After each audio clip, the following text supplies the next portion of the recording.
Good evening, everyone. Welcome to Rose City Politics. It is August 25th. Our regular panel tonight includes Doug Sartori. Doug, how you doing? I'm doing awesome. Getting ready to dig into some golden fries. There you go. My name is John Lidke. I am ready to keep looking for apartments, I guess, because the rent is too damn high. And we have a guest panelist tonight on the show, Frazier Fathers, researcher, consultant, and host of Council Conversations podcast. How you doing? I'm good. Thanks for having me, guys. Hey, thanks for being here. You know, how many times is this now? I lost count. Oh, wow. If you I know, won an award because I was the best guest you had. So I think I had some in that Rosie Award. So I gotta find that trophy. Hold on. It's all downhill from there, right? Once you get the Rosie, take you for granted. You got to be in contention though, for the most guest appearances on this show at least over the last 5 years. Well, thank you. You're like the fifth Beatle. Yeah. I mean, this is 3 or 4 for when I've been hosting at least. So it's great to have you here. Always so much to learn. We've got a lot to talk about. But first, if you're listening and you're not a Patreon subscriber, you know the drill. Patreon.com/Rose City Politics. Help us out. Check us out in print monthly and BizX Magazine and at bizxmagazine.com. We've got a brand new issue dropping next month for September. You're going to want to see what we have to say. We're on all of the social media. We are on wherever you get your podcasts. So like, follow, share, subscribe. Don't delete or unsubscribe, though. That would be a bad move. You don't want to do that. And we've been able to broadcast live on tape thanks to the kind support of LiUNA 625, building better communities for the entire duration of this pandemic and for some time before that. Thank you so much to LiUNA 625 for all the support.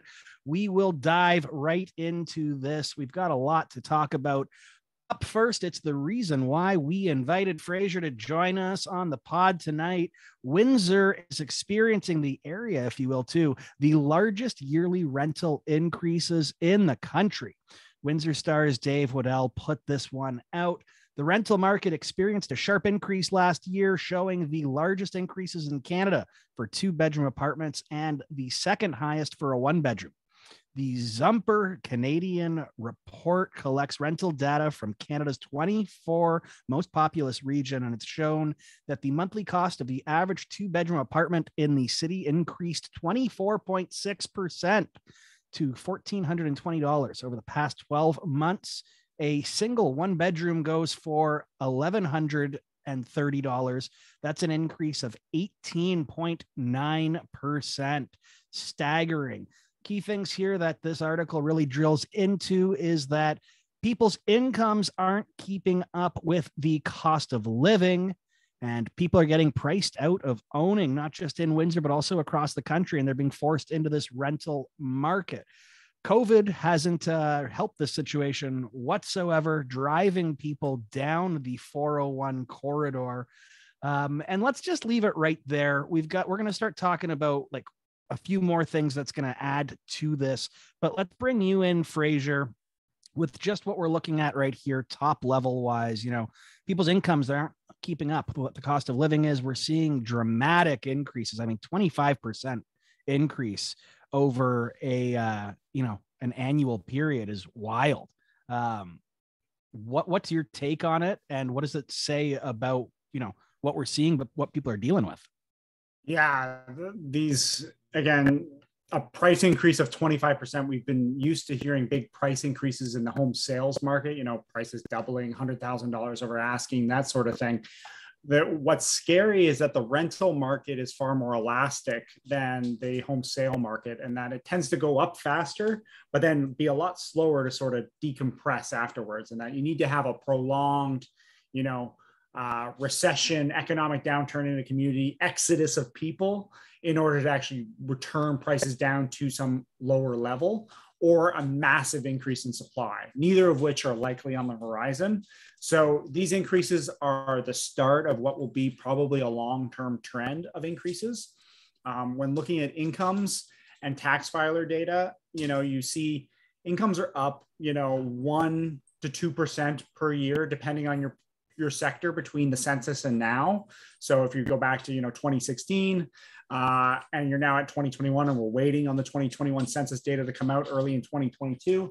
Sorry, my dog's having a fit in the other room for some reason. What we've seen over that 5-year period is probably between 5 and 8% income growth on average in sort of the Windsor area, spread out over those 5 years. What you just saw is, rent increases of 3 to 5 times that amount in a single calendar year in our community. And that's not only challenging, but it's going to put people on the street. Your dog's name is Izzy, right? Yes. Yeah, Izzy is just as stressed out about this situation as anyone hearing about it right now. It makes perfect sense. So for anyone that was fortunate enough to attend the Windsor on the Move event down at Maiden Lane that was held, or listen to our podcast, which did a rebroadcast of it, you'll know that Mike Moffat, Canadian economist, we can just leave it at that, bunch more, professor as well. He talked about, this perfect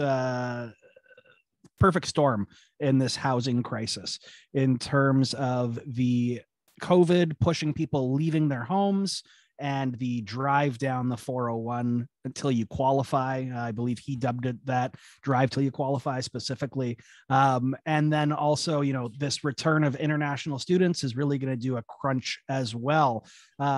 So the situation's bad right now. What do you see happening in the next, 4 to 8, 12 months? Sorry. Izzy's very upset, as you can see. I'll have what he's having. Yeah. Doug, how about you go first and then I'll. Okay, go deal with Izzy. I think this is a really interesting question, John. Rents not keeping up with income and the broader cost of housing not keeping up with income is a conversation that we've been having for some time. And I agree with Frazier's perspective. There, at least in the medium term, the next 5 years and going forward from there, it's hard to see how this is going to change without some kind of economic catastrophe happening in Windsor. So my question, and I want to just build on it and give Frazier an opportunity to respond. My question is, at all 3 levels of government, just erase the entire Constitution and forget about the barriers between levels of government. What are the policy prescriptions that you think we need to see to grapple with this? Yeah, so if you get rid of the Constitution and governments can do what they want, it's build supply and build it quickly. And the problem with that, obviously, there's a number of problems with that because, and we're in an election right now, we may talk about it a little later, but all the parties have housing policy in their platforms. They've all announced that they want to build supply. The challenge is that, you can announce it today, but if it still takes 3 to 4 years to get an apartment building built, for example, you're not going to actually ease that supply crunch for 3 to 4 years. And people are going to be stuck for the next 3 to 4 years. And at the same time, more people are coming to Canada and emigrating to Canada every year. So you're already behind the 8 ball and there's no way to get really ahead again. That's really the doomsday scenario there.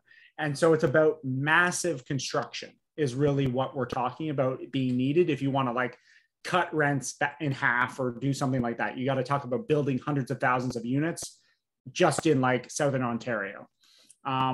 Beyond that, I think, going back to sort of John's earlier sort of question and comment, I think there are 2 pieces there. First, I think the movement down the 401 from a rental perspective is actually, I think, less of an impact on Windsor's housing rental prices, because generally people who are moving from Toronto down the 401 are coming to buy. Mike Moffat uses the term drive until you qualify, right? You're trying to qualify for a mortgage because you're trying to buy a house, because you're trying to move out of that 1-bedroom condo in Toronto somewhere, because that's all you can afford to rent in the GTA.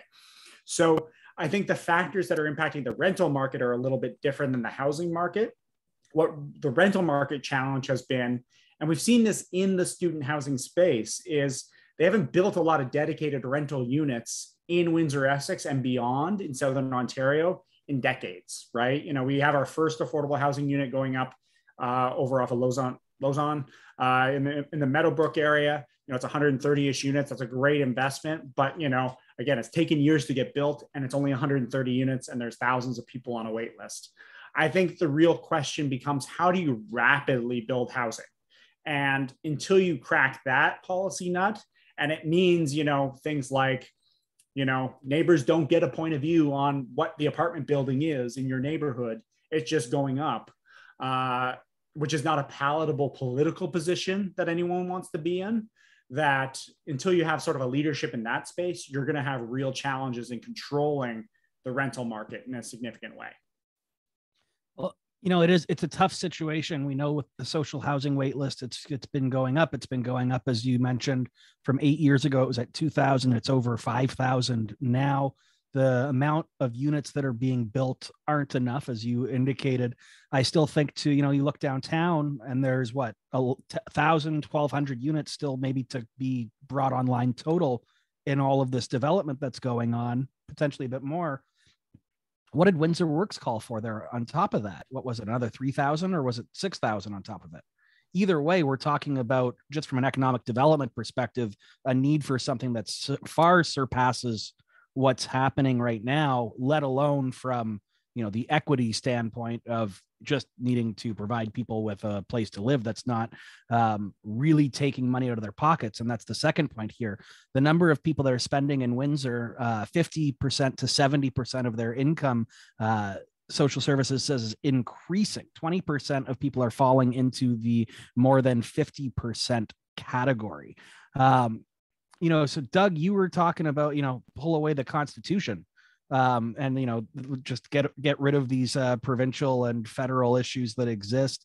And Frazier, you were saying, you know, let's get rid of, you know, the NIMBY say that people have. Obviously, these are the pipe dreams that exist. So, I mean, what are some concrete steps that can be taken, or is this just not going to happen? Because, you know, we could look at the shift to the political side of this.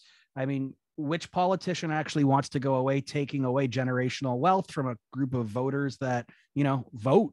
And is it really in their interest to go remedying this? Yeah, I think, you know, the way that governments move is very dependent on public opinion. I think this is an area that is, you can feel the pressure of public opinion building. So I think governments have every reason to want to take action. This is a pocketbook issue that harms and impacts real people.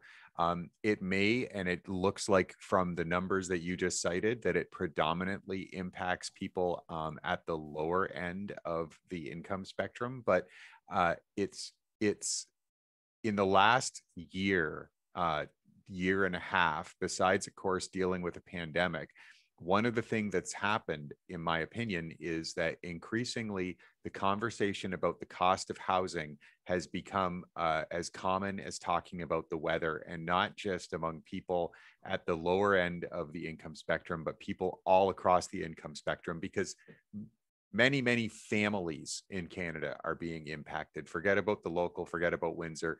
Many families are being impacted, whether you know, you're a boomer who is secure with a house paid off that's growing and growing in value. You still likely have kids, you still likely have grandkids who are trying to grapple with the housing market. And so I think this is an area where public opinion is evolving very quickly.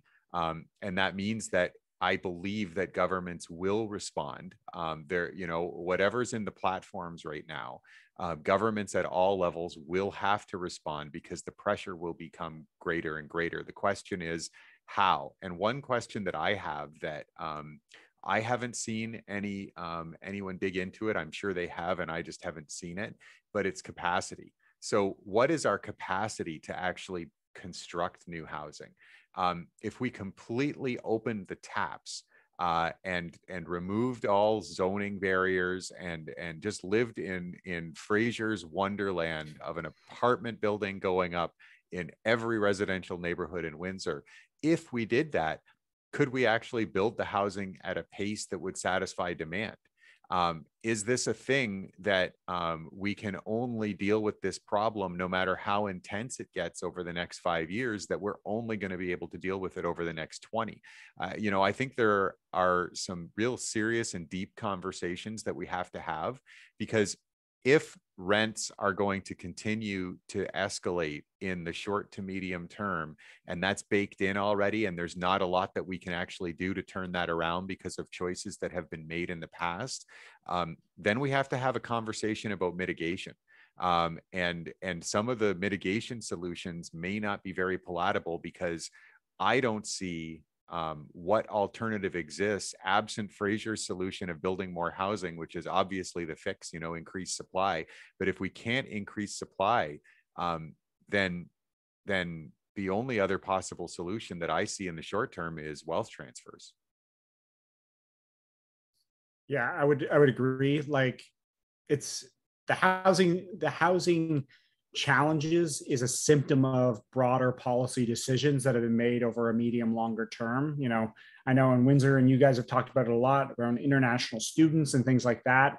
And at the same time, we've only seen just now the university and the college really planning on building new residences and things like that, despite massive increases in the international student, populations in our community. And that's really becoming a permanent immigration pipeline, not just for our community, but for Canada as a whole, to attract the best and the brightest. And that's a good economic strategy at a macro level. But one of the micro consequences is housing prices and space and requirement for housing goes up. I think Doug makes a great point. There is, if we're talking about mitigation, things like portable rent subsidies and portable housing allowances and things like that, if you are a low income single mom, and there already are these in certain communities and in certain provinces, that as a part of their transfers that they get to, and social service supports, a rent subsidy on top of whatever other income supplements they're getting becomes a tool. But that falls into the same traditional political traps of any other social transfer, right? I think, if you want to get really extreme, like the conversation around, when, and I saw this on Twitter today, actually, we haven't talked about building new cities, right? Like, if we're going to bring in 1 million people a year into this country or something like that, or 250,000 people a year into Ontario, where are they going to live? The assumption is that they just live in the same cities as everyone has traditionally lived in is sort of a flawed assumption, right? And so, especially when we're talking about housing in the context of,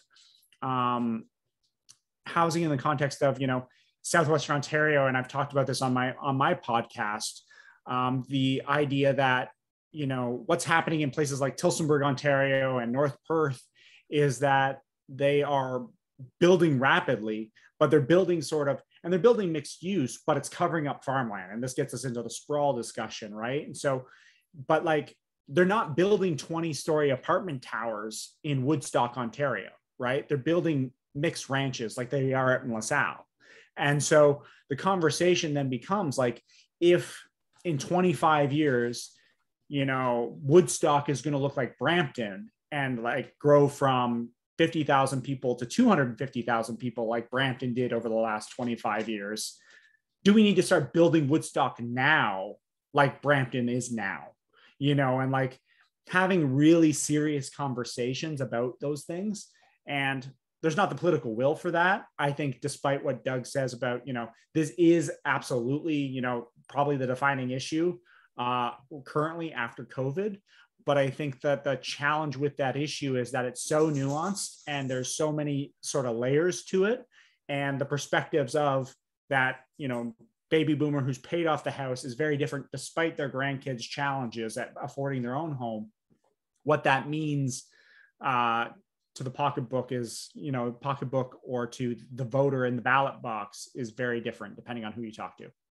Yeah, one of the problems with having an intense challenge without a lot of sort of that doesn't fit into the grooves that existing political organizations kind of their grooves of policy thought. One of the challenges with that is that you get sort of very chaotic responses to it.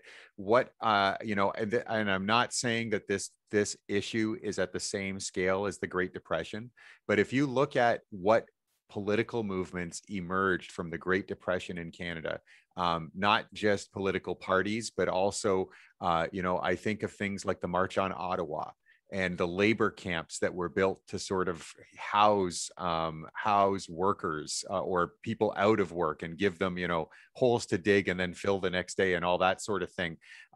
If you think about what it looks like when you don't have a narrative arc and a whole bunch of people sort of ready to move in a direction that's going to solve the problem, what you end up with is political chaos. And if parties and municipal governments and governments at the provincial and federal level, if they can't find constructive and convincing ways to grapple with this, then I think we do risk having a chaotic political reaction to it. Well, I'm sorry, go Frazier. Yeah, I would agree. And I think, I've talked about a lot of big things here, right? But I also think there's a lot of little things too. So Essex just passed their secondary suite bylaw just this week.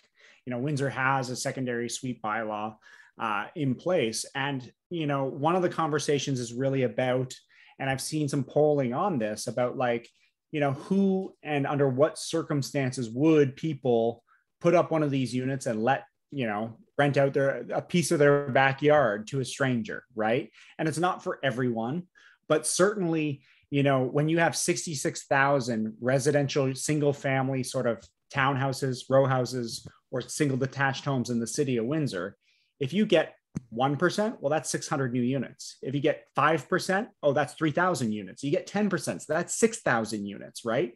And these are not just, units which people will build and rent, but it's actually a way for those households to build broader wealth and build intergenerational wealth where, grandma can live in the unit behind, which frees up a space in a long-term care home or in one of the supportive housing apartment buildings or whatever, because I'm going to look after grandma.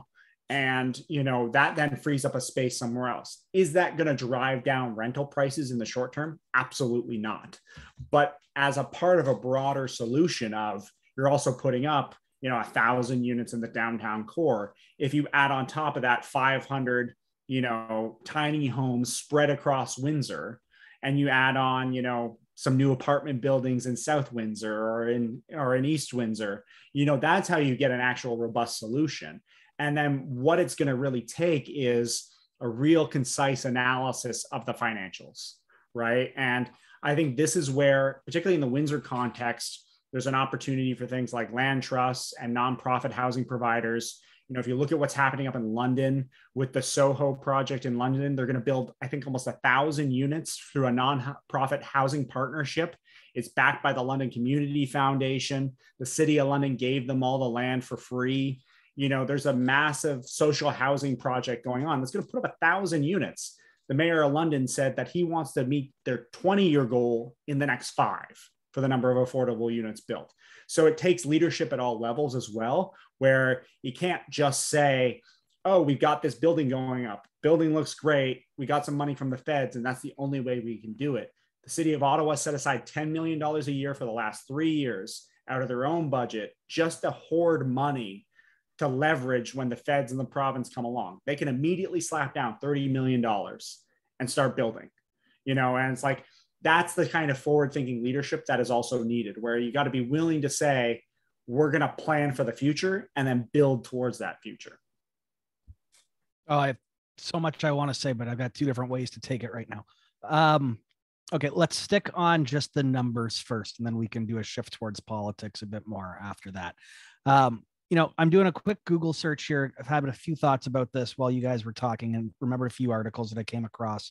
One of them is one of the hotel companies, Expedia, one of the bookers, is looking at getting into the rental market for short-term rentals.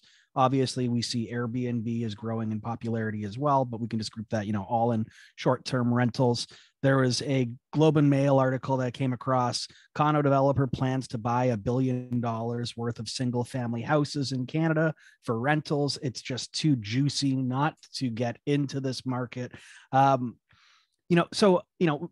We're looking at some restrictions, proposals at the federal level to how to deal with these, multiple developers who hold a lot of homes. What do you think, Frazier, about the short-term rental? Do you think that it is a bigger problem than just simply saying, if you use it as your primary rental? That's, I think, where we're going to be getting to in Windsor if they implement it. But, how do you think it's actually affecting the market here? Not just here, but, more broadly. Yeah, it's hard to say off the top of my head. Obviously, anytime you take a unit out of circulation, it creates constraint in the supply chain. Whether or not that's significant enough to be like, 3% of that increase was because Airbnb exists, I don't know.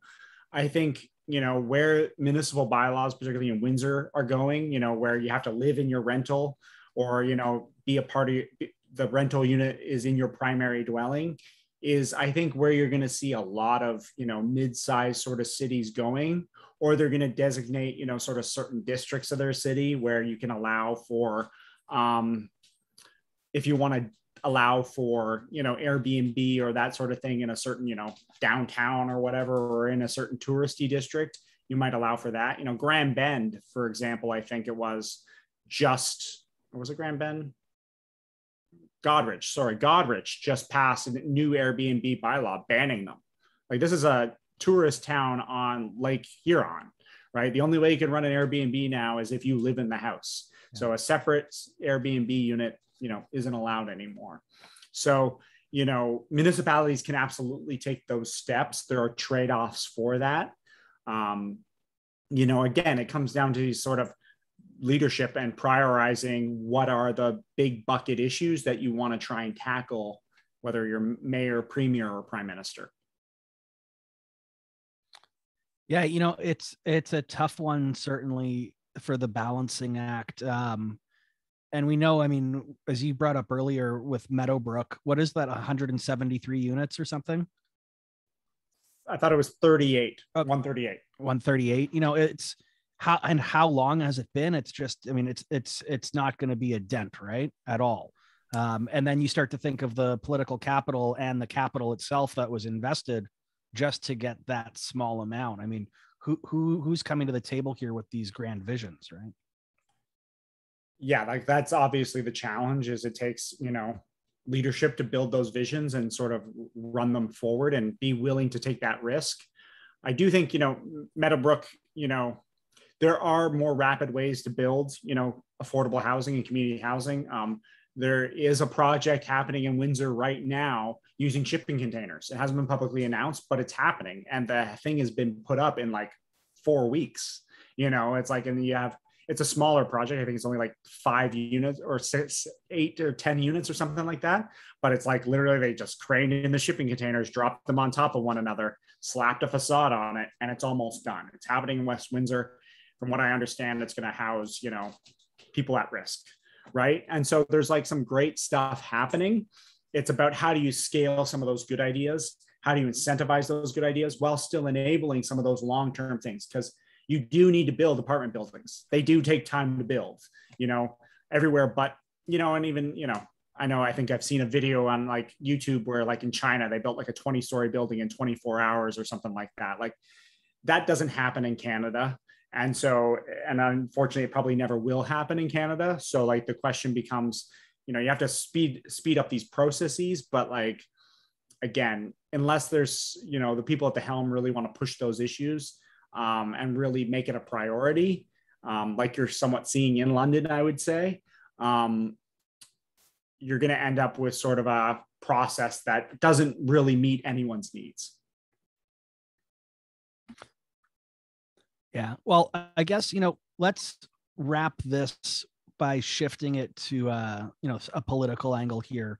We talked about this one last week on the show. Mayor Dilkens and his platform for Windsor had its, different policy planks on it. He's made some good hay with it. He's gotten an endorsement from the Conservative candidate for Windsor West, from the Windsor West candidate, from Jagmeet Singh, leader of the NDP party, signed on to it. Noticeably absent from the platform for Windsor, though, however, was affordable housing.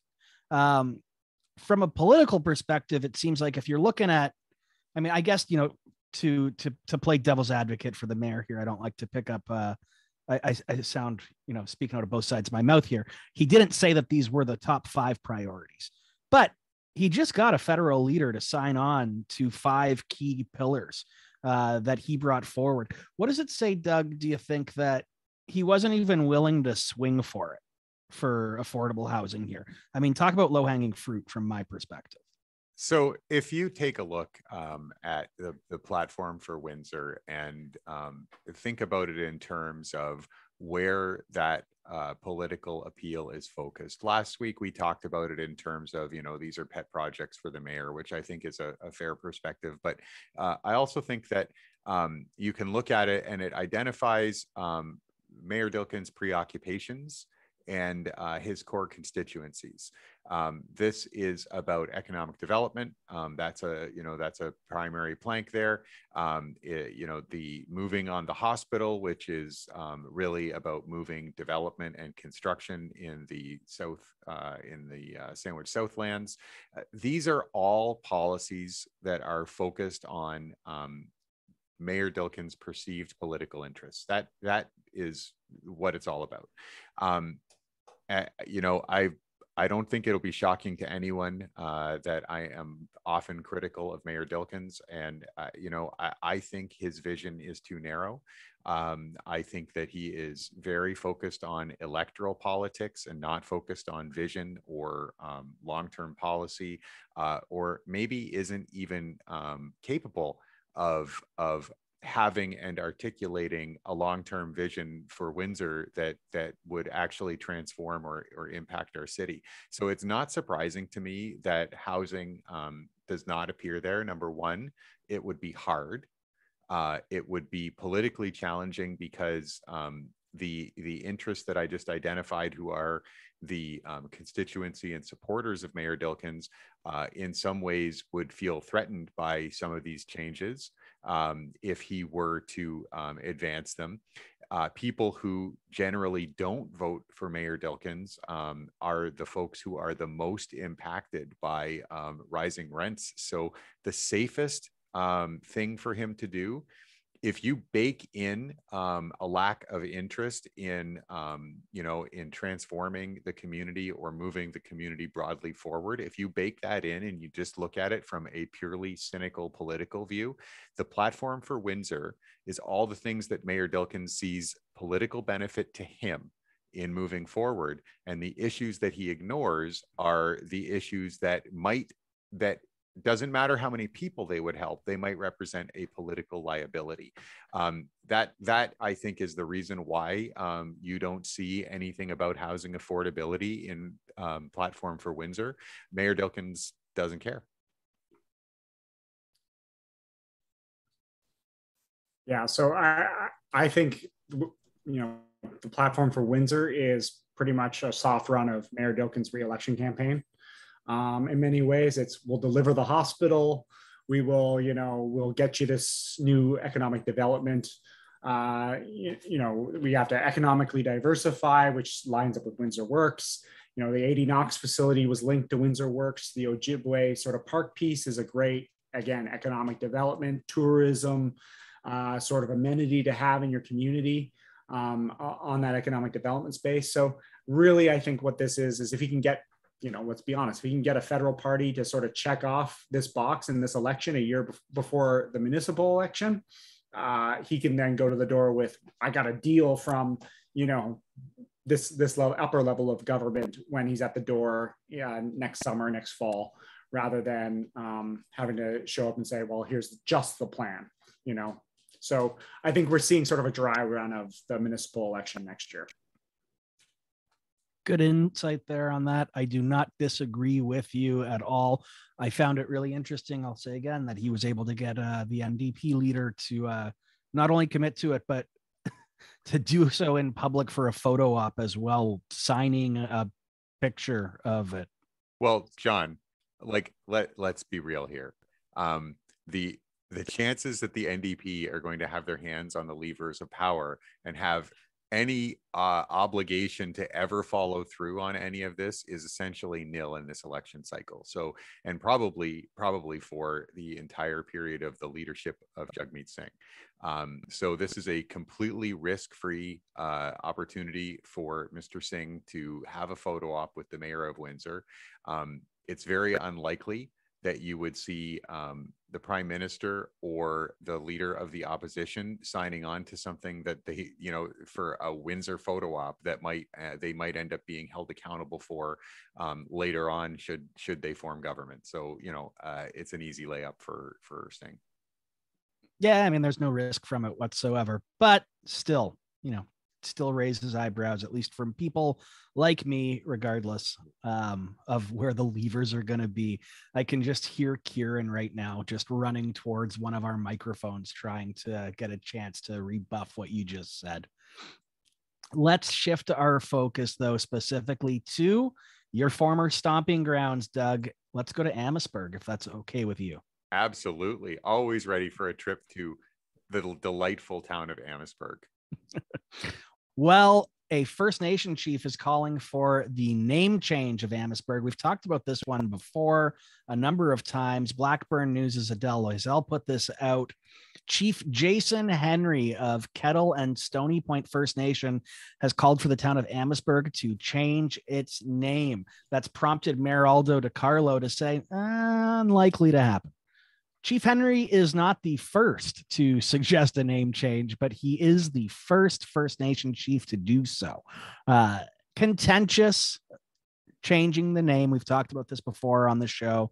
Long history. It's difficult to do so. There's lots of memories wrapped up, a bunch of advocates will say and proponents will say, in keeping the name change. Why change our history? On the other side of it, First Nations specifically bring up that General Amherst recommended using smallpox infected blankets,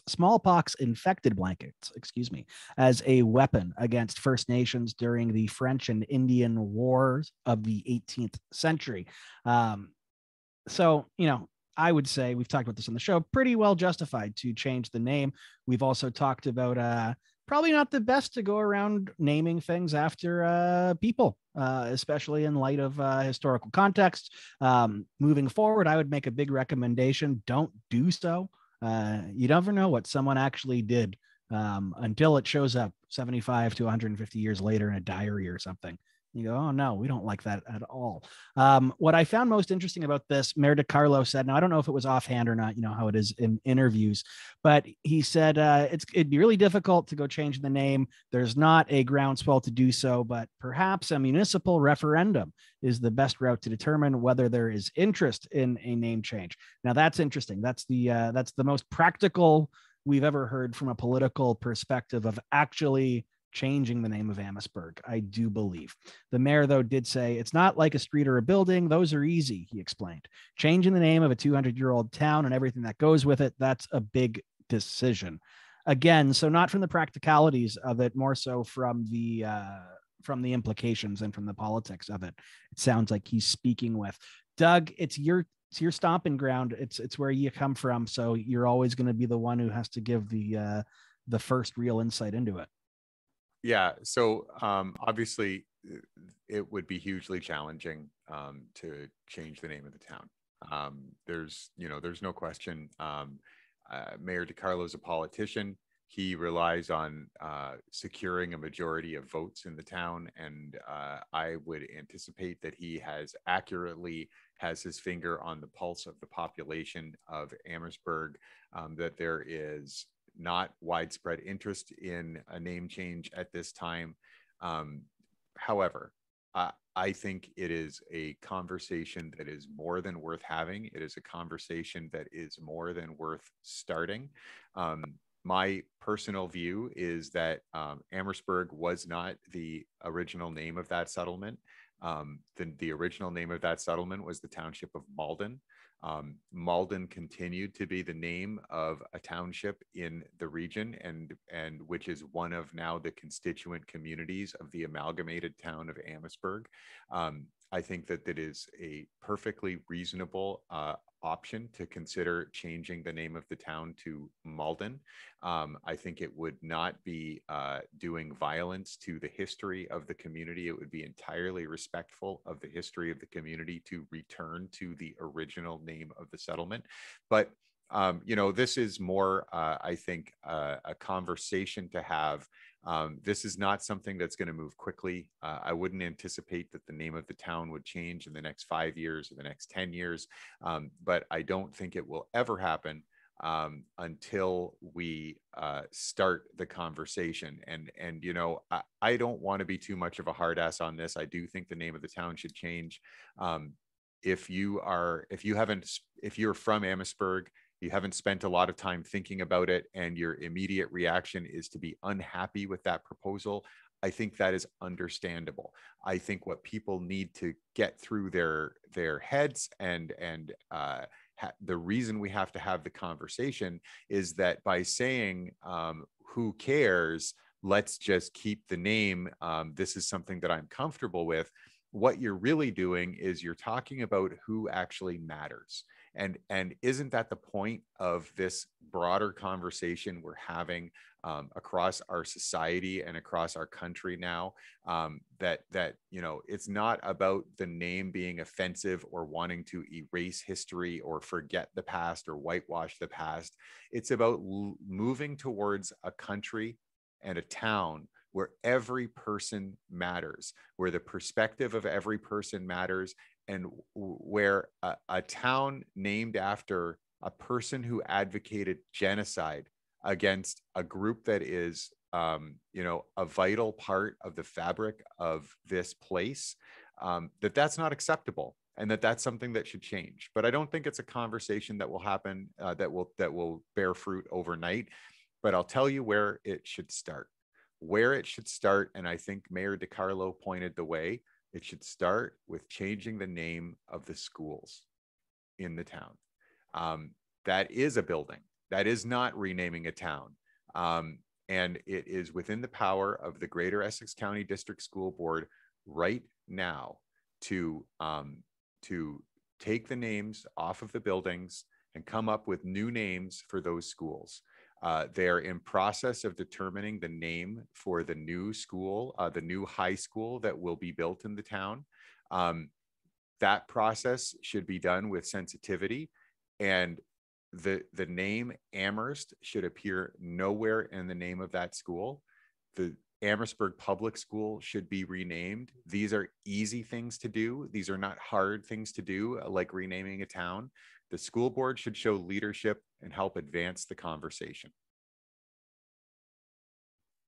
I think that's a pretty good idea in terms of how do you practically go about, bringing some change meaningfully that can be done. Frazier, what's your thoughts? Yeah, I agree with Doug. It's hard to change, a town's name. And I think back to like even what happened in Lakeshore when they tried to change from the town of Lakeshore to the municipality of Lakeshore, and the uproar that occurred at Lakeshore in, I think it was 2018, 19, when those sort of things were happening. And there are and to be fair, there are also practical costs, right? Like you have to change, signage, branding, all of those things. So you're likely committing the town to spending, again, and Amherstburg isn't a huge city, but maybe maybe $100,000 plus to change all the signs and change everything as a part of the town. So is that a small price to pay? Absolutely not. Like you should absolutely spend that if that's the direction you're going to go. But there are very practical, I think, political considerations about why this will not be a rapid change process. I agree with Doug. Schools, community centers, libraries, all could see relatively easily their names changed. The school board, as Doug said, is currently going through a name changing process. And I think if they come back with like Amherstburg High School or whatever, like the school board should say no. and like the trustees should vote no. And if that's where it's going, then, you know, hopefully they do that if that occurs. But yeah, I think, you know, changing the name of a town is a complicated political thing. I think the referendum idea is interesting, but I think that I think we all can predict where that referendum is going to go, right? Where, you know, voter turnout, I don't know what Amherstburg's voter turnout was, but if it's attached to the next, you know, municipal election and voter turnout is like 40%, you know, either it's going to be a wedge issue that's going to get the crazies all to come out for the election, and you're going to end up with a really wacky council afterwards, potentially, because people are going to come out for the, you know, the change the name camp versus the, you know, are you in the change the name camp or the not change the name camp? And it becomes this wedge that drives the election narrative, and real issues, I use that term loosely, real issues may not get talked about.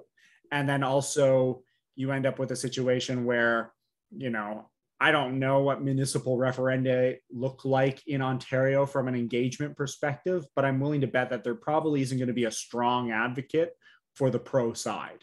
And so the question is, if no one's really advocating, you know, in a big way from a local perspective, I don't know who that advocate is, but like, it sounds like the mayor isn't willing to be that advocate. And so if there's not going to be a champion to lead that change, then it's really DOA, right? Like, because if he just sort of stays out of it, or, you know, let the people decide, I think we know status quo will likely win any referendum.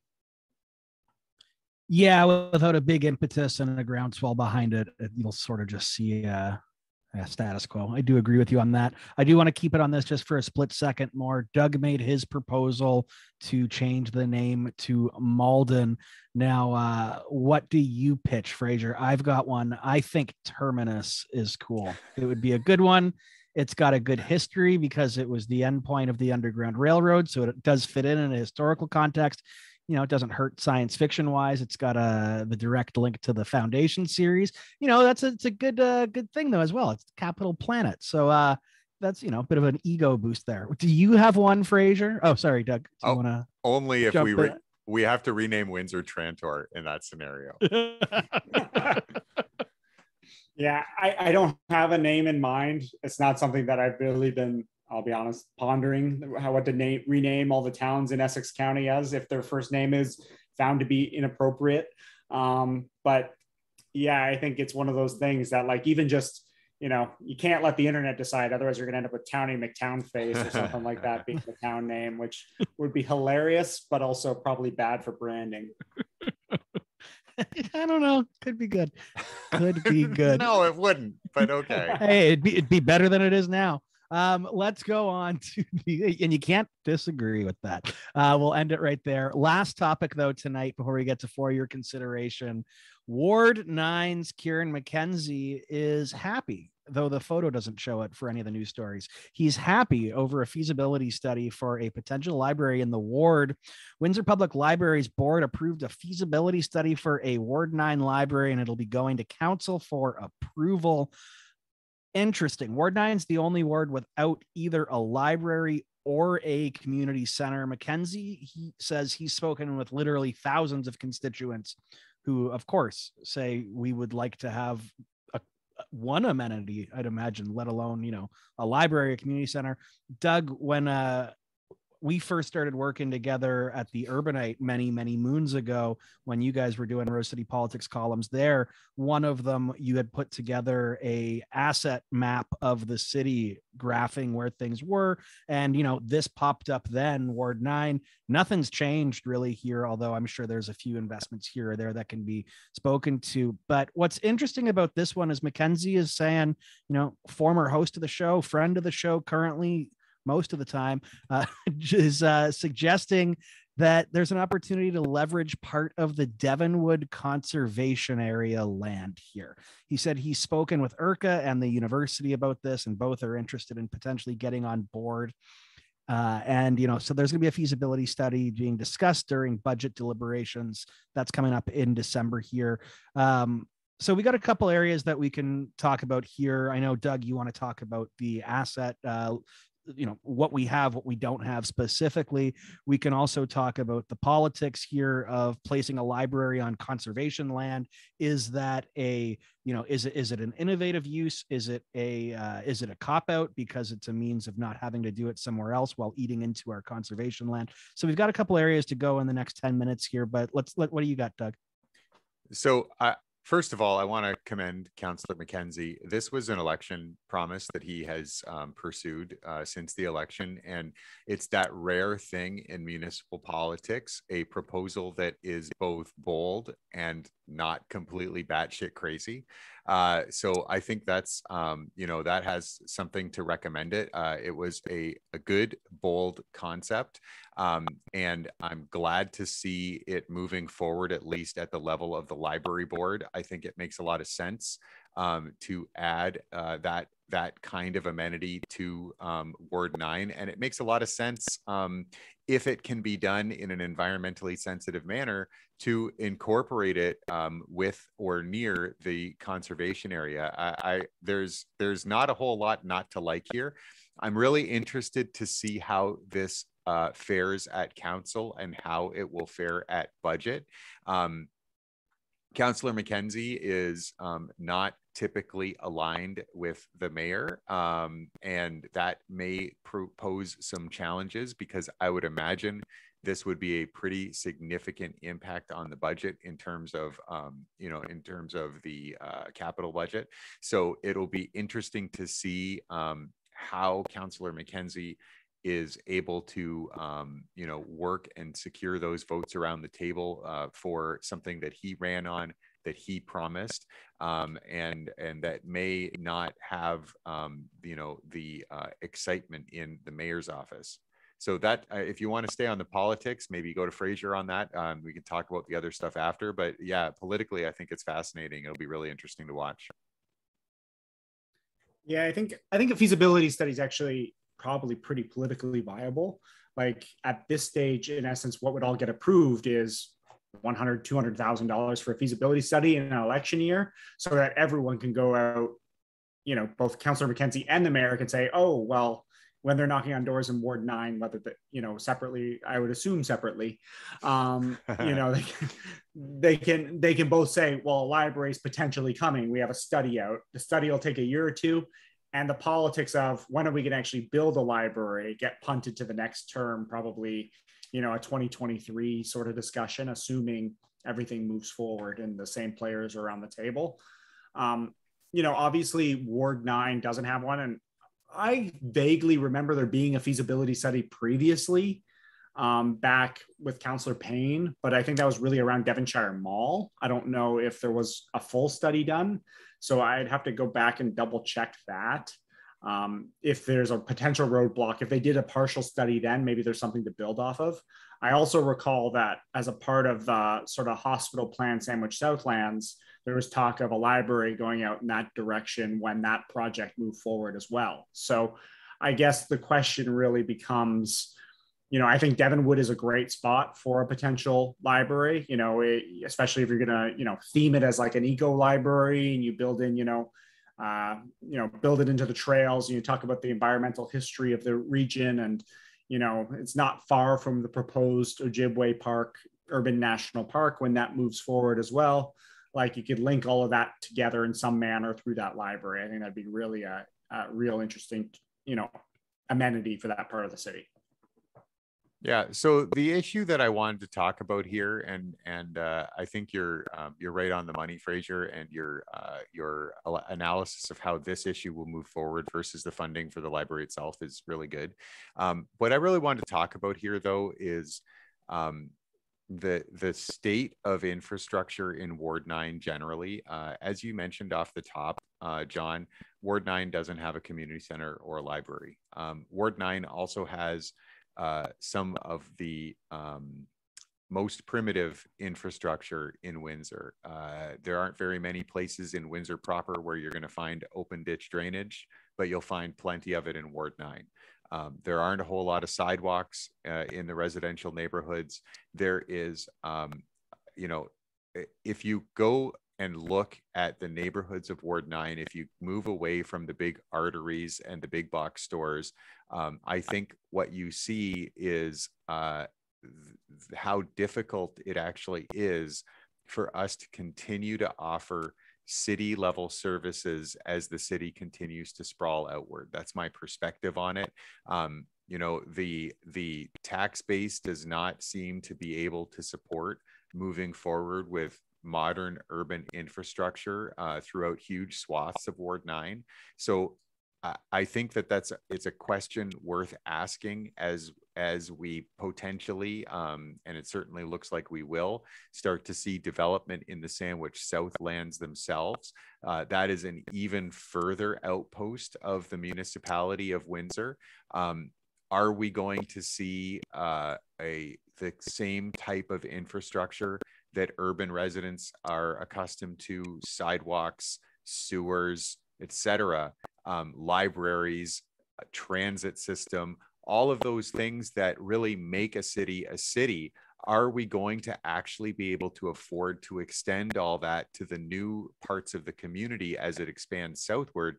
And if not, what does that mean for the future of Windsor overall and the future of services if they continue to be primarily focused in the traditional urban core of Windsor, when that's not where the wealth is in our city, and that's not where the growth in the property tax base is?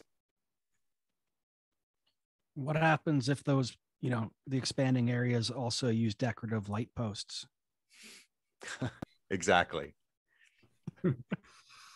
Any last thoughts on this one though, you guys? I mean, I have nothing to disagree with you on that. It's one of these tough situations, right? That's what we do on the show here, is the tough situations repeatedly. I don't know. I'll leave it at that. Frazier? So I do think that there is, you know, the current state of infrastructure in Ward 9 is a little bit of a pox on past councils, right? It was the decision of past councils to not require, you know, whether it was the appropriate level of development charges or the requirements on whoever was building some of those subdivisions and some of those streets at that point in time to build to that urban standard. So I think that there is a way to build at that standard going forward. I think where that gets complicated in the Sandwich South case is, you know, the development charge rate in Sandwich South is like something like 3 times the city average. And so the question becomes, does that become competitive development lands compared to what's going on in LaSalle and Tecumseh and Lakeshore and Amherstburg, or whatever we're calling that going forward, from a development standpoint? That's really where the challenge is going to be. So if they've priced out Sandwich South to be, and I think it's like $45,000 a lot or something like that in that ballpark. I haven't looked recently, but I remember it vaguely being in that area as a development charge. If that's priced properly, those neighborhoods will get built properly. But if it's not priced properly, that's where we're going to run into trouble. Or if there's a choice to slash that and having to subsidize it with the rest of either the general tax base or accept a poor development standard. So I would think, you know, I would be the caveat. I agree that, you know, Ward 9 and Councillor McKenzie did advocate a lot for the community improvement plans for those areas that would allow residents to sort of band together and still have to pay out tens of thousands of dollars, but to actually get those drains filled in and actually have sidewalks installed. But, you know, I recall that being a debate a year or two ago before COVID, where there was a lot of discussion around, you know, who should be paying for that infrastructure. And I don't know if that was fully settled at that point in time. Yeah, and it's interesting you mentioned that. There has been some recent discussion in Remington Park, which is another neighborhood that is has infrastructure that is, sorry to all my Remington Park friends, far below the urban standard. You have a lack of sidewalks. You have some pretty poor roads in there, and you also have the same type of drainage issues. And that's a debate in Remington Park right now. And to his credit, Councillor Morrison is pretty engaged and open to communicating with residents in those neighborhood groups. So I get an opportunity to sit on the sidelines and watch that. Kudos to Councillor Morrison for doing so. I do think that's a really positive thing. But the conversation stalls because folks of relatively limited means get stopped at the cost of paying their share of those infrastructure costs. Now, most people in the city did, to Frazier's point, pay through development charges for the infrastructure that is associated with their home. But I think it's, I think there is an open question and a possible political settlement out there to talk about what can we do to make these neighborhoods whole and bring them up to the standard of the rest of the city and make them more attractive and competitive as neighborhoods to live in, without necessarily burdening the residents with the entire bill. And I think it's a conversation worth having. I don't have an answer here. I don't think this is one with a glib, easy answer, but it's a conversation that should continue. Yeah. Well, let's leave it at that. We're over time already. That's how these ones usually go, but we do have a little bit here left for your consideration. And I'm going to go to Doug first on this one, if that's cool. Absolutely. So my for your consideration today is going to make my background image make sense. So to be fair to me, I initially had John and I had very similar Zoom backgrounds, and his was just cooler than mine. So I had to concede and go with McDonald's. Anyway, the piece that I want to bring to your attention is from AM 800 News today. Outstanding Manager of the Year Award for local McDonald's manager. So Brian Bates, who manages the McDonald's on Walker Road, is now recognized as an exceptional leader and one of the top 10% of managers working across 1,400 restaurants Canada-wide to win the award. So congratulations to Brian Bates. I want to say this before I get into the other piece. One of my kids worked at McDonald's when she was a teenager, and I'm not exactly sure how positive her perspective is on her experience as a McDonald's employee, but from the perspective of a parent, what really impressed me was the way that job instilled a sense of responsibility and work ethic, and the training that was available to kids to help them become better workers and citizens. I know people talk a lot of shit about McDonald's, but I think somewhat undeservedly. And so before I get to the other stuff, I wanted to say McDonald's is a cooler place to work than you might think. And kudos to Brian Bates. Having said that, how is this a story? With all due respect to Brian Bates and McDonald's Canada, how is this a story on AM 800? I assume that maybe Mr. Bates himself or someone in the McDonald's marketing department wrote up a press release. That's awesome. Why is this a story on AM 800? Come on. Come on. McDonald's. It's not like there's an election going on or anything like that, global pandemic. I mean, there's nothing else happening. McDonald's PR person right now is going like, oh my God, what? We weren't actually supposed to get any coverage for these. Like this was just one of the tick marks that I had to do to get through, it's astounding. And what does it say about Windsor, right? I mean, that's the problem. Like now McDonald's is like, this PR person is going to go into the CEO's office, president's office, and go, hey, take a look. We got apparently front page Windsor news for this one. Wipe that IHOP opening right off the fucking map. Well, thank you for that, Doug. Mine, not as funny, although I guess, maybe funny if you look at like some of the perspectives of it.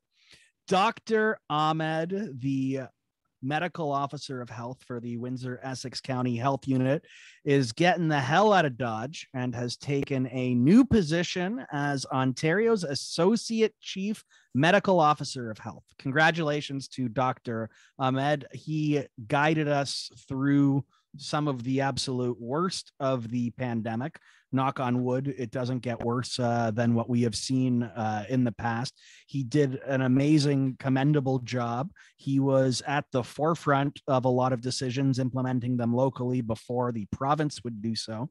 He navigated a political fight between what appeared to be the mayor's office and the hospital, looking to use him as a scapegoat at one time or another, in regards to his position on mass vaccinations at the outset of the vaccination campaign. So congratulations, Mazel Tov to Dr. Ahmed.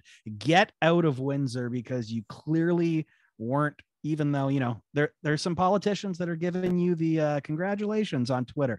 Don't fall for that bullshit. People's actions speak far louder than their words or their Twitter statements sometimes. So congratulations on this one. I think it's great. It goes to show that even amidst all of that politics here and trying to cast him in such a negative light through a ongoing and persistent media campaign, clearly the province didn't see anything that way. And he is now what it looks like number 3 in terms of the province here for health. And so good for him. That's awesome. That's for your consideration. Frazier, do you have one, or did you come unprepared? Well, given the 2 hours notice I was given before the invitation, I do have turn the tables. I do have one, but it's actually a different lens. So back in August, the City of London put forward a strategy to become a Southwestern Ontario transportation hub. So it was led by Mayor Ed Holder, who leads the Southwestern Ontario Transportation Task Force, and their Deputy Mayor, Josh Morgan. And they're actually exploring how to build a robust regional transit hub in the downtown core to connect to all of the surrounding rural municipalities, places like Essex Centre, St. Thomas, Thames Centre, and many of the smaller towns around London as a driver of economic development. Beyond that, at the end of August, the first test GO train arrived in the City of London, which is showing you the extent of Toronto's orbit. And that there's going to be, starting probably this fall, sometime this year, because the Ford government promised it, GO train service from London to downtown Toronto. And so, you know, the reason why I'm saying this is the province is changing rapidly. And we talked about some of the challenges with housing tonight, but all of these things are interconnected. People can't afford to live in Toronto, so they're going to take a 2-hour GO train to Union Station when they have to go back into the office to work on Bay Street, right? And so, like, this is the world that is quickly emerging as we come out of COVID. And Izzy is obviously very angry about that. So that's what I have for your consideration.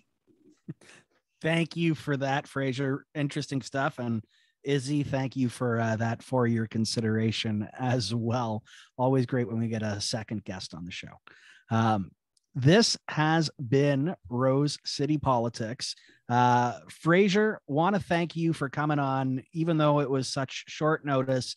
You're one of those guests that can just jump on and just be like an encyclopedic textbook. Just everything comes out, but digestible. And thank you. Really appreciate you sharing your evening with us. And Izzy, thank you for putting up with it. We appreciate that as well. This is Rose City Politics. It's August 25th. Our regular panel tonight included myself, John Lidke, Doug Sartori. We had Frazier Fathers here as well as a guest panelist. He's a researcher, consultant, and host of Council Conversations podcast. If you're listening and you're a Patreon subscriber, thank you so much. If not, head to patreon.com/Rose City Politics. Check us out in BizX Magazine, wherever you get your podcasts. Subscribe and come back next week. We'd appreciate that. And thank you so much to LiUNA 625, Building Better Communities, for the kind support.